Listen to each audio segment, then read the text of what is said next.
آج ہمارے سلسلے کا جو عنوان ہے وہ ہے اغوا برائے تاوان۔ خواہش یہ ہے کہ اگر آپ کچھ مدنی پھول عطا فرمائیں۔ واقعی یہ بڑا نازک ترین مسئلہ جس نے بے شمار گھر اجاڑ دیے، نہ جانے کتنے گھروں کے چشم و چراغ گل کر دیے، انتہائی خوف و ہراس میں مبتلا کر دیا۔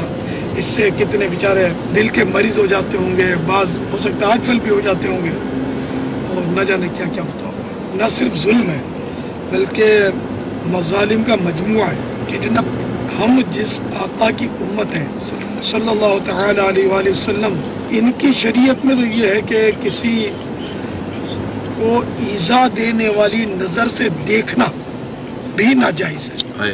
تو جب ایذا دینے والی نظر سے دیکھنا ہی ناجائز ہے، گن دکھانا، دھمکی دینا، دھمکی کا لیٹر لکھنا، مار ڈالنے کی دھمکی دینا، یہ اتنے گناہوں کا مجموعہ ہے کہ ظالم جو ہے وہ قیامت کے دن بہت زیادہ تکلیف میں ہوگا، اور مظلوم جو ہے قیامت کا بادشاہ ہے۔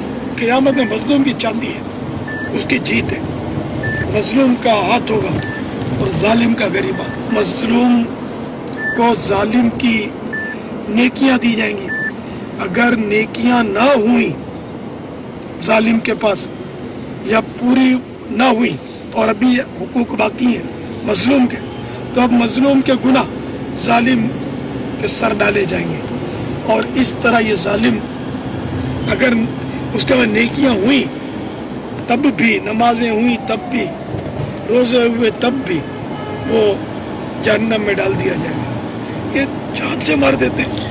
حالانکہ حدیث پاک میں کہ اگر کسی ایک مسلمان کے قتل ناحق میں زمین و آسمان والے سبھی شامل ہو جائیں تو یہ سارے کے سارے جہنم میں اوندے منہ کر کے ڈال دیے جائیں گے۔